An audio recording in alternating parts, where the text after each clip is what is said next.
페이지 63쪽 보건간호학의 시작입니다. 첫 번째, 보건교육의 이해부터 볼게요. 1번, 다음 중 왕래식 보건교육 방법에 해당하는 것은? 일단 정답은 4번, 시범교육이고요. 우리가 왕래식이라고 하는 것은 교육자와 피교육자, 그러니까 교육을 받는 이 사람들 간에 상호작용이 있다는 거죠. 그러니까 핑퐁, 티키타카가 된다는 뜻인데, 이제 예를 들어서 선생님이 인슐린 자가 주사하는 방법을 학생들에게 알려주게 되면 학생들은 이거는 배에만 놓을 수 있는 건가요? 부위는 한쪽만 계속 놔도 되는 건가요? 이렇게 막 질문을 하겠죠. 그리고 서로 실습도 해보고, 그래서 이렇게 서로 간에 상호작용이 되는 것은 왕래식이라고 하고요. 왕래식의 반대말은 일방식입니다. 일방식은 이렇게 상호작용이 되는 것이 아니라 오로지 교육자가 피교육자에게만 지식을 전달하는 것인데요. 그 예들이 바로 강연이라든지 비디오를 보여준다든지, 그러니까 예를 들어서 이렇게 수업을 하게 되면 이제 이 수업을 듣는 사람들이 어떤 생각을 가지는지에 대해서는 시범교육만큼 효과적으로 보지 못한다는 뜻입니다. 2번, 건강증진과 보건교육 관계에 대해서 올바른 설명은? 정답은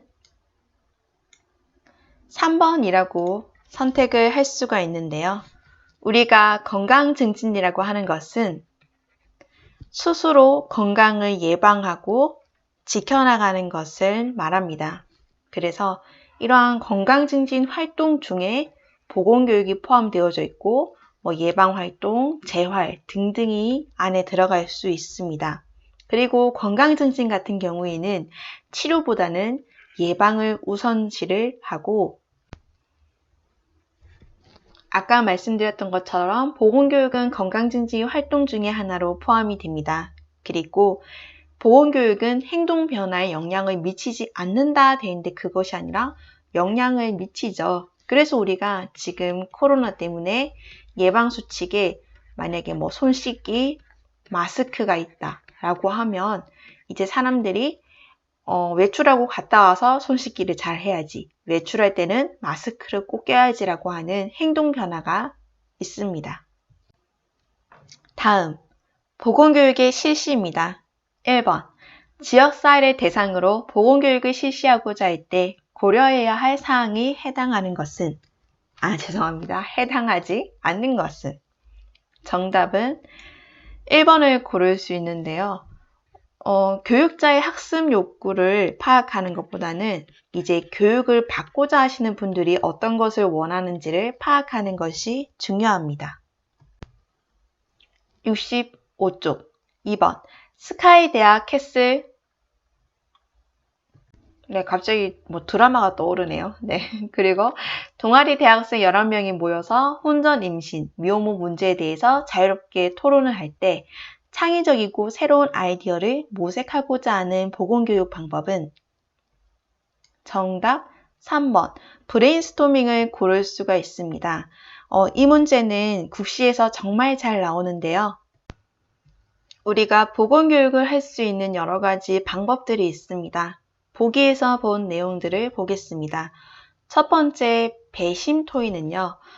중요한 키워드는 상반된 의견을 가진 전문가들이 나와서 토의를 하게 되는데요. 이제 청중들은 비전문가로 이루어집니다. 예를 들어서 이야기하면 우리 TV에 보면 100분 토의라고 있죠. 그래서 우리가 찬성 반대로 전문가들을 나누어서 이렇게 토의를 진행하게 하고, 그 다음에 이제 청중들은 이제 일반 시민분들이 앉아서 이렇게 듣다가 궁금한 거 있으면 또 여쭤보고, 그래서 이런 식으로 토의를 하는 것을 배심 토의, 단상 토의라고 합니다. 분단 토의는 너무 사람들이 많을 때 6에서 8명 정도 이렇게 분단으로 앉아서 토의를 하고요. 다시 전체로 돌아와서 토의했던 걸 내용을 나누는 시간을 가지는 걸 뜻합니다.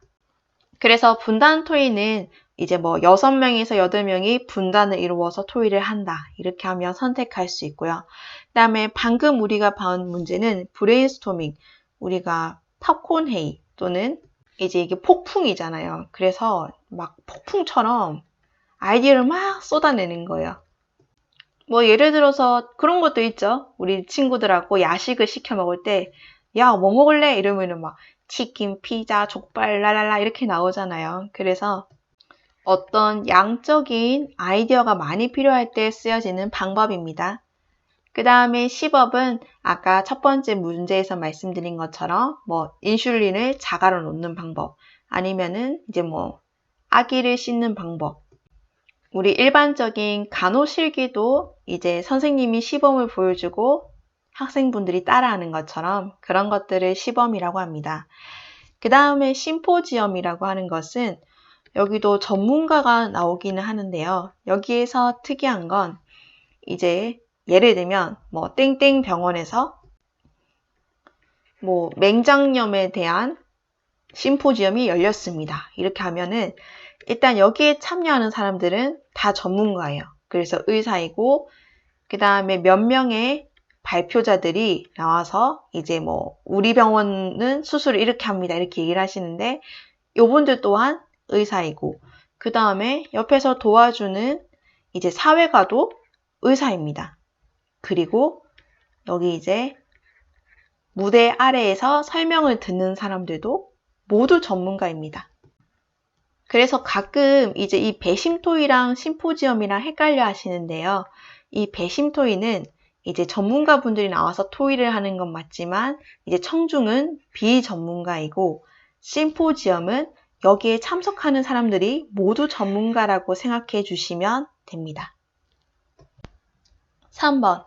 보건교육 시 학습자 이해 정도와 참여 정도를 수시로 점검하고 학습자들의 수업 능력과 태도, 학습 방법 등을 확인함으로써 교육과정이나 학습 지도 방법과 수업 방법을 개선할 수 있는 평가는 일단 정답은 5번 형성평가를 고를 수가 있습니다.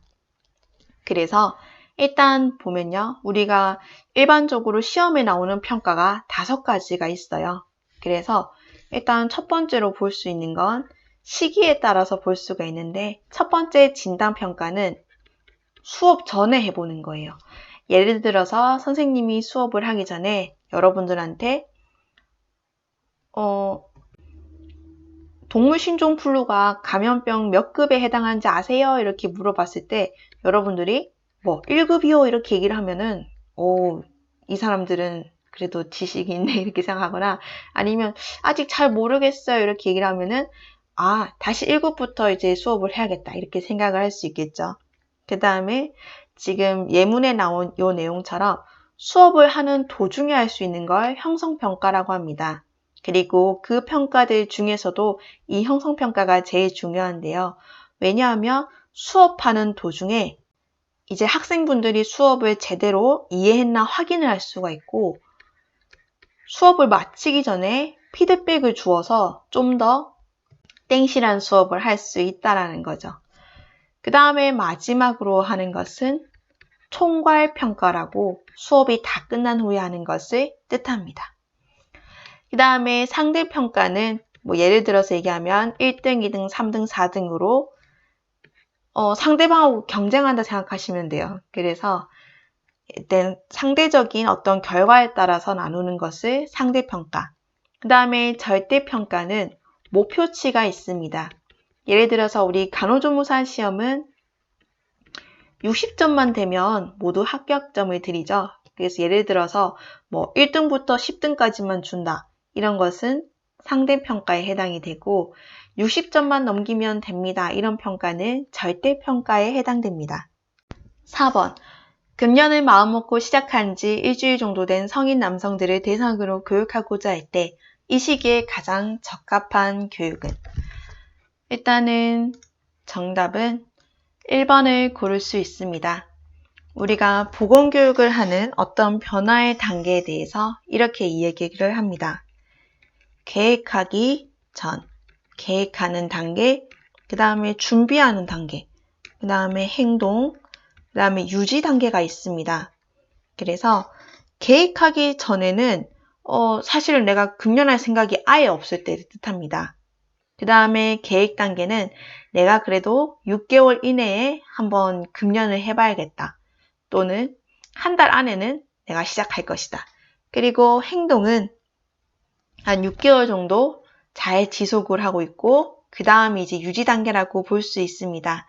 그래서 지금 요 4번 같은 경우에는 행동 단계라고 볼 수 있을 것 같은데요. 2번부터 5번까지는 계획 이전, 아직 금연할 생각이 없는 분들을 위해서 할 수 있는 교육이고 이제 실제로 금연을 하고 계시는 분들을 위해서 금단 증상을 어떻게 대처하면 좋을지, 어떻게 하면 유지 단계까지 갈 수 있는지를 교육하는 것이 중요합니다. 5번, 보건교육 시 흥미를 유발하고 학습 목표를 제시하는 단계는 2번, 도입 단계입니다. 예를 들어서 이제 수업하기 전에 한 5분에서 10분 정도 이제 환기를 시키는 거죠. 그 다음에 수업이 본격적으로 되는 이제 전개 단계. 그 다음에 마지막은 우리가 종결이라고 이야기를 합니다. 예를 들어서 감염병에 대해서 이제 수업을 해야 될 때, 사실은, 많이 힘들죠. 그래서, 저 같은 경우에도 학생분들이 이제 지루해 할 수 있기 때문에, 예를 들어서, 감기라고 하는 그 영화가 있거든요. 그 영화 리뷰를 좀 보여준 다음에 이렇게 수업을 본격적으로 진행을 하면 이제 학생들이 조금 흥미를 가지고 그리고 또 잠도 좀 깨고 이렇게 할 수 있기 때문에 그러한 단계를 도입 단계라고 합니다. 6번. 인슐린 주사 교육 시 사용할 수 있는 가장 효율적인 매체는?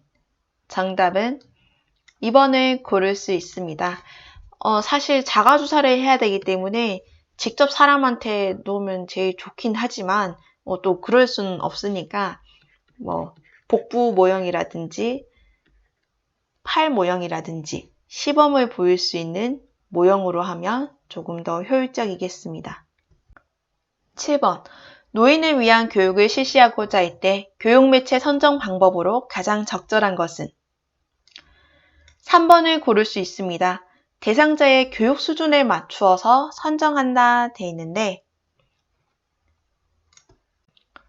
너무 어려운 내용을 선정할 경우에는 이해하시기 어려울 수도 있어서 대상자의 교육 수준에 맞추어서 선정하는 것이 필요합니다. 8번. 청소년 흡연자를 대상으로 금연 예방 교육을 실시한 후에 평가해야 할 내용에 해당하는 것은? 정답은 3번이 될 수 있습니다.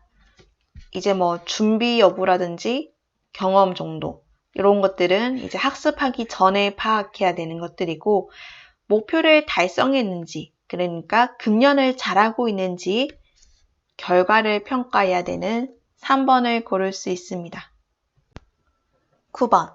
체질량 지수 측정 결과 비만으로 나온 9살 초등학생에게 보건영양 교육 시 누구와 함께 교육을 시켜야 그 효과가 높게 나타나는가? 네, 그래도 아직까지는 초등학생에게는 이제 학부모님이 어떤 관심과 지도가 필요하기 때문에 요거는 2번을 고를 수 있습니다. 10번. 인플루엔자를 예방하기 위해 보건교육을 실시하고자 할 때 이 교육의 궁극적인 목적에 해당하는 것은? 이제 예문에 예방이라는 단어가 나왔죠. 그래서 3번. 인플루엔자에 안 걸리기 위한 예방 실천이 중요합니다. 그래서 이제 손 씻기를 잘한다든지 마스크 잘 쓰기, 독감 예방 주사 맞기 이러한 것들이 모두 포함될 수 있겠죠. 11번. 보건교육 계획은 보건사업 전체의 일부분으로 수행되어야 한다. 보건교육 계획안 작성 시 유의해야 할 것은? 정답은 3번을 고를 수 있습니다. 1번에 보시면 평가 계획은 교육한 뒤에 수립을 한다 되어 있는데 그게 아니라 계획 단계에서 어떻게 평가할 것인지를 미리 세워야 하고, 보건교육은 전체 총 교육 시간에서 30에서 40 정도, 교육에 대한 평가를 토대로 이제 다음에 또 사업을 할 때 참고를 해야 됩니다. 그리고 보건교육은 주민의 학력상 체크도 있을 수도 있지만 일단 일반적으로는 어떤 교육이 필요한지 요구사항을 체크하는 것이 중요하고, 필요한 경비는 선착순이 아니라 이제 필요하신 분들을 절차를 정해서 우선순위를 정해야 합니다. 67쪽 12번 보건교육 특성으로 가장 중요한 것은 1번입니다. 그래서 우리가 보건교육을 할 때 학습자와 뭘 해야 됩니까? 라고 물어보면 무조건 이렇게 함께 계획한다 또는 요구와 실정을 파악하는 것이 중요하다가 답이 될 수 있습니다. 그러니까 이제 2번부터 5번까지가 막 아주 오답이다 이런 뜻은 아니고, 이제 조금 더 바람직한 방향이 어디인가라고 선택을 해야 될 때는 이러한 것들을 선택해 주시면 좋습니다. 13번 흡연과 음주를 즐기며 운동을 하지 않는 40대 남성에게 효과적인 교육 방법은 1번 상담을 고를 수 있습니다. 그래서 개별 상담을 통해서 이분이 하루에 흡연을 얼마나 하시는지, 식이는 어떻게 드시는지, 운동량은 어떻게 되는지에 대해서 상담을 한 뒤에 자료를 토대로 건강 습관을 개선시킬 수 있는 것이 중요합니다. 14번 노인의 보건교육 시 결석이 잦은 노인의 참여율을 높이기 위해서는 1번을 고를 수가 있습니다. 그래서 개별 상담을 통해 왜 결석을 하시는지, 예를 들어서 몸이 아프신다든지 아니면은 어떤 개인 사정이 있으신지, 아니면 같이 보건교육을 듣는 분들 중에 싸우신 분이 있는지, 어쨌든 그러한 것들을 파악하기 위해서는 개별 상담이 필요합니다. 15번 브라질에서 지카 바이러스가 빠르게 확산되었습니다. 지카 바이러스가 유행하였을 때 널리 알릴 수 있는 것은? 정답은 4번 대중매체를 고를 수 있습니다. 그래서 TV, 라디오 또는 신문, 요즘은 SNS가 있죠. 그래서 이러한 1번부터 5번까지의 설명들도 좋지만 많은 사람들에게 단기간으로 전달할 수 있는 것은 대중매체입니다. 그래서 16번 문제도 동일하게 대중매체에 해당하는 TV를 골라주시면 됩니다.